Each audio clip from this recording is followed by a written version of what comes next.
Hi guys, তো আজকে ছিল হচ্ছে মহালয়। তো মহালয়ের জন্য আর কি আমরা সবাই মিলে ঘুরতে বেরিয়েছি, কিন্তু যাওয়ার কথা ছিল হচ্ছে আমাদের 4টের সময়। এত বৃষ্টি পড়ছিল, তো সেজন্য বৃষ্টির জন্য আমাদের একটু লেট হয়ে গেল। তো 5টার সময় আমরা বেরিয়েছি, আর আমার বান্ধবী এসে দাঁড়িয়ে আছে, ও আর কি সামনে দাঁড়িয়েছিল।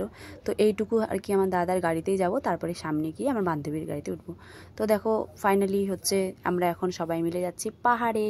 আর আমরা টোটাল গিয়েছিলাম 6 জন, টুনটুনিও গিয়েছিল। সকাল সকাল ওরও ঘুরতে খুব ভালো লাগে।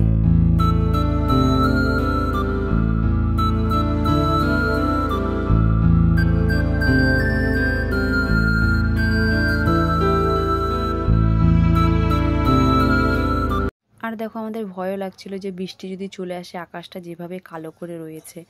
আর এখানে জানি দাদা কি বলছিল, এত হাওয়ার আওয়াজ হচ্ছিল যে কিছু শোনা যাচ্ছে না, সেজন্যই আর কি আমি ভয়েসটা মিউট করে দিয়েছি। তো এখন আমরা যাব হচ্ছে গাড়িতে আর কি তেল ভরতে, কারণ তেল ভরা হয়নি। তো সেজন্য ও আর কি আমার বান্ধবী আর কি তেল ভরবে, তো আমি এখানে দাঁড়িয়ে আছি আর কি। তো তেল ভরা হয়ে গেছে, এখন যাচ্ছি আমরা পাহাড়ে। কোথায় আর কি যাওয়ার কথা ছিল, তাহলে পুরো ভিডিওটা দেখো, তাহলেই বুঝতে পারবে।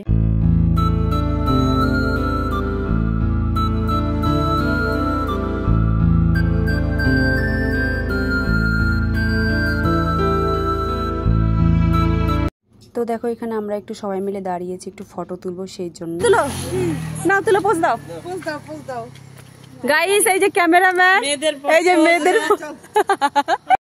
क्या मैं पूछ सकता हूँ ये सब क्या हो रहा है? नहीं।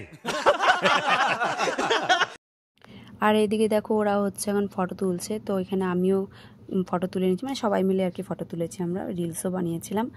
আর মাঝ রাস্তায় দাঁড়িয়ে কেন যেন ফটো তুলছি, কারণ আমাদের যেখানে যাওয়ার কথা ছিল সেখানে আমাদের যাওয়াই হয়নি, কারণ আমাদেরকে মাঝ রাস্তায় ট্রাফিক ধরেছিল। আমার বান্ধবীর কাছে হেলমেট ছিল, কিন্তু আমার কাছে হেলমেট ছিল না। তো হেলমেটের জন্যই আর কি আমাদেরকে ফাইন দিতে হয়েছিল। তাই ভাবছিলাম আর কি, যেহেতু বাধা পড়ে গেছে, তো সেজন্য আর যাব না, থাক। আর ঠান্ডাও লাগছিল প্রচণ্ড, সেজন্য আমার যাওয়া হয়নি। তো এখানে কয়েকটা ফটো টটো তুলে নিলাম, সবাই মিলে তুলে নিয়ে এখন আমরা রওনা দিচ্ছি আর কি বাড়ির দিকে। আর দেখো এখন এই জায়গাটা রোদ উঠে গেছে, কিন্তু সকালবেলা যখন আর কি ভোরবেলা যাচ্ছিলাম, তখন এই জায়গাগুলো খুব কুয়াশা পড়েছিল, মনে হচ্ছে যেন শীতকাল চলে এসেছে, মানে এরকম একটা লাগছিল। আর প্রচণ্ড ঠান্ডা লাগছিল, আর যেহেতু বৃষ্টি পড়েছে না, সেজন্য আরও বেশি ঠান্ডা লাগছিল। আবার দেখো এখন ঘুরতে ঘুরতে আবার চলে এসেছি গুলমাতে, যেহেতু কোথাও যাওয়া হয়নি, তো গুলমার পাশ দিয়ে আর কি যাচ্ছিলাম। তো সেজন্য সবাই আর কি বললো যেহেতু চলো তাহলে গুলমার আর কি ওখানে জংশনটা আছে, ওখানে একটু বসবো। তো সেজন্যই আর কি যাচ্ছিলাম। আর দেখো এই জায়গাটা দারুণ লাগছিল দেখতে, চারিদিকে সবুজ পাহাড় দেখা যাচ্ছে, মেঘে ভাসা, আর আকাশটা দেখো, মানে পুরো সব মিলিয়ে ওয়েদারটা দারুণ লাগছিল। দেখবে বৃষ্টির পরের ওয়েদারটা না দারুণ লাগে দেখতে, খুব ভালো লাগছিলো।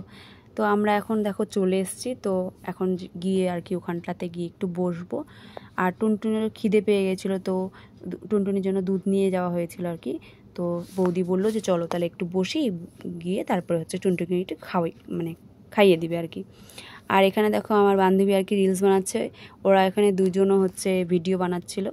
তো তারপরে আমরা দেখো রওনা দিয়ে দিলাম আর কি বাড়ির দিকে। এবার আমরা বাড়ি যাচ্ছি ফাইনালি। আর এখানে দেখো আমার বান্ধবী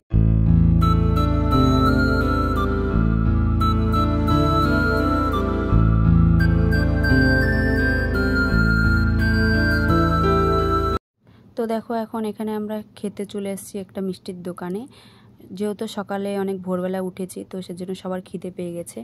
তো চলো আমরা খাওয়া দাওয়া করিনি। তো ভিডিওটা কেমন লাগলো জানিও, ভালো লাগলে লাইক করো, চ্যানেলটিকে সাবস্ক্রাইব করো।